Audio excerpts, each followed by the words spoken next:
Yan, dahil nga may mga nagtatanong sa comment section kung saan ko daw ba nabili yung ibang mga gamit na nakalagay dito sa bahay. Kaya ngayon, ipapakita ko sa inyo kung ano-ano ba yung mga gamit na nabili ko sa online. Para ma-order nyo rin kung sakaling trip nyo at tapusin nyo na rin tong video to para malaman nyo kung paano nyo orderin. So, umpisan nga natin sa labas. Ang una nga itong dalawang solar light na nilagay ko dito sa labas ng bahay. So, yan, sa online lang nabili yan. Next naman na itong Bluetooth doorbell. So, wireless yan. So napakaganda nga nung wireless doorbell na yun kasi hindi mo na kailangan mag-install pa ng napakahabang wire. So next naman na na-order ko sa online ay itong foldable table na to. So ginagamit din namin yan pag nag-outdoor activity kami katulad ng camping o kaya pumupunta kami sa dagat. Tapos itong foldable camping chair na to. Sunod naman itong plastic storage cabinet na to. Yan, pwedeng lagayan ng mga anik-anik, mga abubot para hindi nakakalat. Next naman na itong emergency light na to dahil nga madalas ang brownout dito sa amin kaya nilagyan ko nito. So pag nag-brownout ay bigla namang mabubuhay yan. So mag-aabang lang talaga kayo ng outlet para dyan. At ito, one of my favorite talaga na na-order ko sa online, itong griller na to. So yan, nabubuksan siya dyan, natatakpan. May sukatan din ng temperature, may parang cambio din siya para ma-adjust nyo yung pinakang init. Tapos may pangsalo din siya ng mga abo, kaya goods na goods. Sumapunta nga tayo dito sa loob ng bahay. Anyway, yung kanina palang doorbell, ayan, dito connected yan. So nakasaksak din lang yan sa outlet sa taas. So tutunog na lang yan pagka pinindot doon, wireless yan. Next naman itong shoe cabinet na to, yung shoe rack na to yan. Ito talaga isa rin sa nagustuhan ko to, napakaganda kasi ng design, tas elegante pantignan. Yun nga lang, kayo talaga yung mag-assemble pagka umorder kayo nito. Next naman is itong humidifier.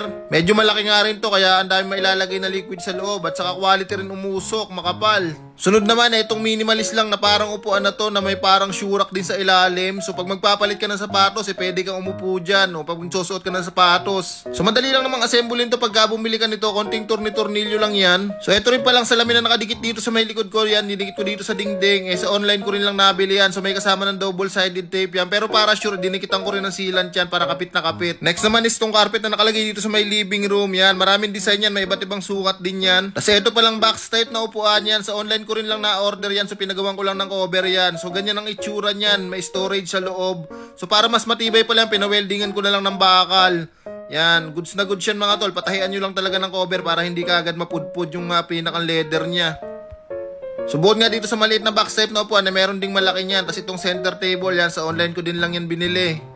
So ako na rin lang yung nag-assemble niyan. May kasama naman tools yan at saka instruction kaya madali nyo lang mabubuo. Pati ito yan, ako na rin nag-assemble yan. Online din lang yan mga tol, pwede nyo patungan ng TV yan. Pero hindi nga TV yung pinatong ko dyan, yung nabili ko rin speaker sa online yan. May kasamang wireless microphone kaya pag nagbibideo kami ni Mrs. goods na goods siyang Bluetooth yan. So wireless connected din yan sa TV at mapunta naman tayo dito sa silver play button yan. So hindi ko na-order online yan. Ilang taong kong pinaghirapan niya para ma-reach ko 100k subscriber sa YouTube. So kung di ka pa nakasubscribe, search mo lang yung Makil TV sa YouTube at mag-subscribe ka na. Yan, maraming salamat sa iyo. So sa mga nagtatanong naman dito sa rotating TV rack, hindi ko po na-order yan sa online, pinagawa ko yan. So pwedeng iharap yung TV sa kusina pagka nandun kami, kaya maganda talaga. So next naman is itong wall clock namin dito. So yan, sa online ko rin lang in-order yan. Medyo mabigat to kasi bakal yan mga tol at saka kahoy. Anyway, may nalimutan pala ako dito sa labas. So yan, itong center ceiling light dun sa may garahe yan. Sa online din lang nabili yan.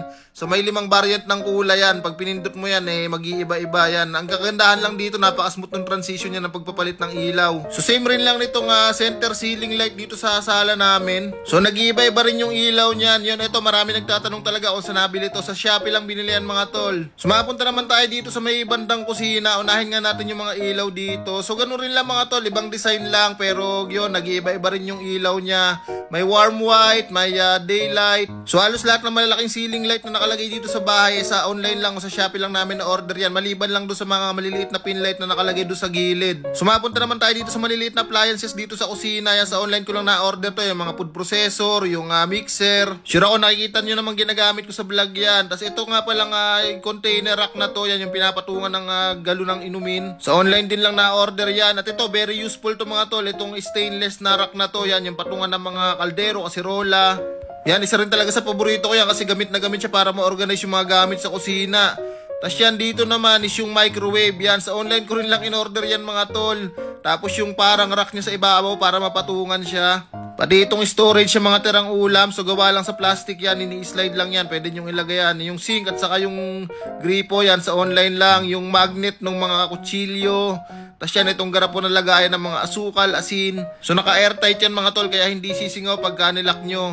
Yan, cooktop stove at saka itong range wood. Yan, La Germania. Sa online din lang na-order yan mga tol. Tapos ito pang rack na to, yung kulay puti. Yan, yung pinapatungan ko ng kettle at saka nitong air fryer. Sa online din lang binili yan mga tol. Pati itong storage box na katulad din ng nasa labas. So ito pa pala, nagustuhan din to ni Mrs. Yung lagayan ng labahin. Nakasegregate yung dark at saka yung light color. Pati yung fire extinguisher sa Shopee rin lang yan. Kasi ito namang rack na lagayan ng mga popcorn, liquid detergent. Yan, ikakabit nyo lang yan sa dingding. So ituturnilyo nyo. Kailangan nyo lang dyan barena o kaya pako. Tapos mapunta naman tayo dito sa CR. Ito, one of my favorite ko to mga tol na gamit sa CR. Itong stainless na mirror na to, yan o, stainless cabinet para dito sa CR. So, kagandahan nga dito is hindi magpipage yung salamin yan at hindi kakalawangan kasi nga stainless na siya, may storage din sa loob, lagayan ng mga stock ng sabon. Pati itong stainless sanitary accessories sa online lang na-order yan. Yan, itong towel holder, yung tissue holder, yon, yung water heater sa online lang yun mga tol. So, yan mga tol, halos karamihan ng gamit namin dito sa bahay is in-order ko lang sa online, especially yung maliliit na item. Maliban lang sa mga furniture at saka malalaking appliances siya, kagaya nitong washing machine, itong table, itong treadmill, yung ref. So, dito na namin sa appliances center yan binili. So, kung sa pinakita ko, meron ka nagustuhan at gusto mo ring orderin, comment down mo lang dyan kung anong item yun at i-reply ko sa yung link para mo-order mo. Pero paalala lang, orderin mo pag may extra budget ka lang.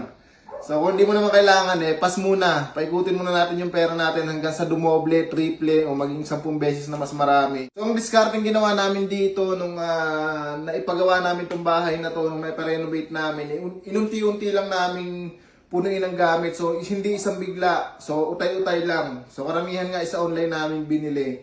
So, yan, kita nyo naman mga tol, kahit hindi ganun kamamahal yung mga gamit dito, okay na okay pa rin. Goods na goods pa rin to para sa amin kasi ito yung meron kami. Para sa amin, ito yung pinaka-goods quality. Kaya hanggang dito na muna mga tol. Peace. Alright!